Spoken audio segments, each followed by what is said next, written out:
남은 케이스가 뭐냐면, 자, 왼쪽, 오른쪽 자식이 양쪽 다 있는 경우예요. 양쪽 다 있고, 또 왼쪽, 오른쪽 양쪽 다 서브트리가 있는 경우이고, 자, 이 경우에는 어떻게 한다고 그랬죠? 왼쪽과 오른쪽 서브트리 중에서 가장 가까운 값을 찾는다고 했죠. 그래서 가까운 값 찾으려면 어떻게 하면 되죠? 왼쪽 서브트리에서는 가장 큰 값, 오른쪽 서브트리에서는 가장 작은 값을 선택해서 그 선택할 한 값을 어떻게 한다고? 삭제할 노드 쪽으로 복사해주면 돼요. 복사해주고 얘는 어떻게 해주면 돼요? 얘는 그냥 삭제해주면 된다. 그래서 얘를 오른쪽으로 이렇게 살펴보면 어떻게 돼 있다? 22번이 복사되어져 있고 원래 22번이 있던 자리 노드는 삭제돼서 없어졌다. 자, 이렇게 살펴보면 돼요. 그래서 이 세 가지 케이스를 우리가 이진 탐색 트리에서 삭제하는 연산으로 살펴봤고, 그리고 이 중에서 케이스 1번하고 2번까지는 지난 시간에 우리가 살펴봤어요. 어떤 걸로? 아, 잠깐. 어떤 케이스로? 자, 이 코드로, 이 소스 코드로 우리가 지난 시간에 살펴봤어요. 이 코드를 살펴봤고, 자, 오늘 살펴볼 부분은 그 케이스 3번. 왼쪽 오른쪽 노드가 양쪽 다 있는 경우에 삭제를 어떻게 할 거냐인데, 자, 이 부분도 이 부분이 사실 그 지난번에 봤던 코드하고 달라지는 게 별로 없어요. 자, 지난번에 봤던 코드가 여러분들이 기억이 지금 나는지 잘 모르겠는데, 자, 이 if문 첫 번째 케이스와 이 else if문, 그러니까 이 첫 번째 if문은 왼쪽 자식은 없고 오른쪽 자식만 있는 경우, 얘는 그러니까 오른쪽 자식이 ner인 경우, 왼쪽 자식이 ner인 경우. 그래서 이 경우에는 케이스 1번과 케이스 2번은 이 둘 개 조건 중에 하나에 걸려서 조건이 완성돼요. 자, 그런데 이제 세 번째 경우에는 자, 이 둘 다 조건이 만족 안 하죠. 왜냐하면 양쪽 다 자식 노드가 있기 때문에. 양쪽 다 자식 노드가 있기 때문에 이 세 번째 케이스는 위에 있는 얘를 실행시키지 않고 세 번째 케이스 얘를 실행시킬 거다. 그래서 세 번째 케이스에서 할 때 우리가 아까 봤을 때 어떻게 했죠? 가장 가까운 값을 찾아내야 되죠. 근데 왼쪽 서브 트리에서는 가장 가까운 값을 찾아내려면 왼쪽 서브 트리에서 가장 큰 값이고 오른쪽 서브 트리에서는 가장 작은 값이죠. 근데 지금 이 예제에서는 이 코드에서는 가장 작은 값을 찾아낼 거예요. 어디서? 오른쪽 서브 트리에서 가장 작은 값을 찾아낼 거예요. 그래서 이 코드는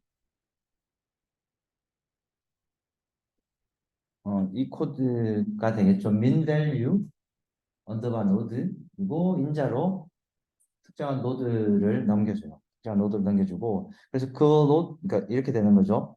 예를 들어서 그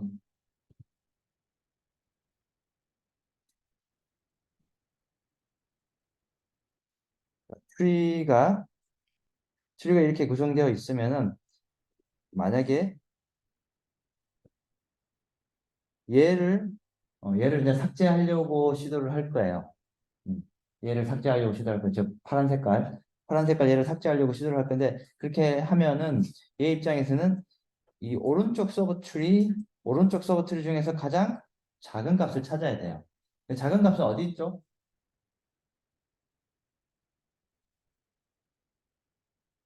얘가 가장 작은 값이 되겠죠?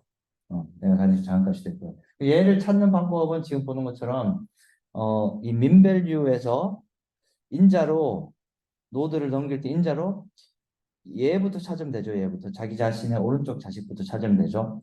여기서 와서 인자로 넘기고 for while문 돌면서 왼쪽으로 계속 내려가면 되죠. 왼쪽 자식으로 계속 내려가면 돼요. 그래서 왼쪽 자식이 널이 아닐 때까지 반복문을 돌면서 언제까지? 그러니까 뭐 예를 들어서 왼쪽 자식 계속 있으면 계속 내려가면 되는 거고 근데 지금은 왼쪽 자식이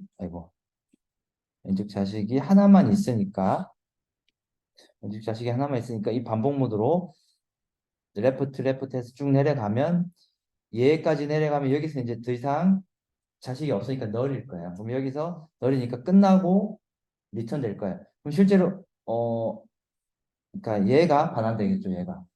얘가 커런트 얘가 반환될 거야. 그래서 얘를 반환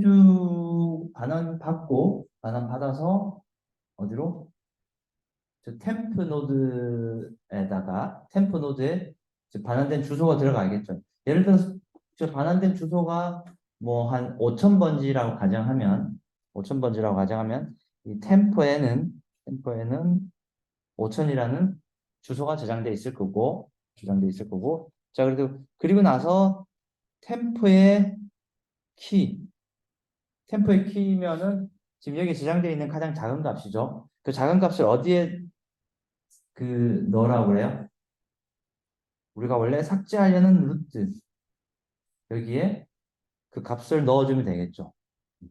그 값을 넣어주고 그리고 딜리트 노드를 다시 호출해요. 딜리트 노드를 호출하는데 이번에는 어떻게?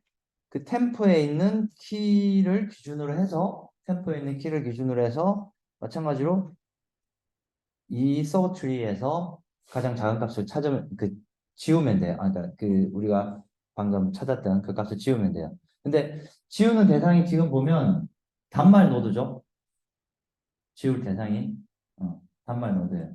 그래서 이 딜리트 노드를 다시 재기호출을 해서 쫓아가 보면 단말 노드로 쫓아가서 지울 수 있고 우리가 단말 노드 지우는 건 우리가 지난 시간에 살펴봤어요. 그래서 이렇게 단말 노드를 지우고 다 지우고 나서 어떻게 리턴해서 끝나고 돌아갈 수 있다.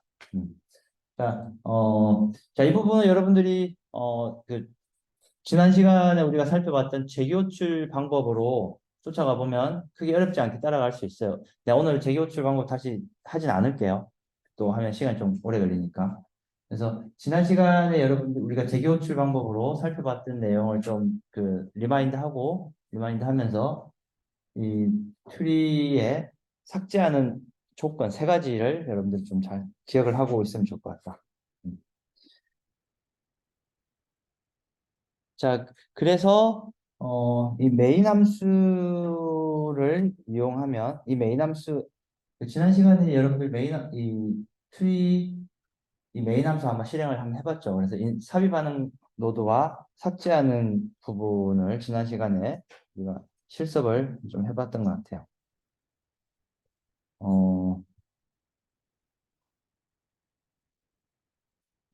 자,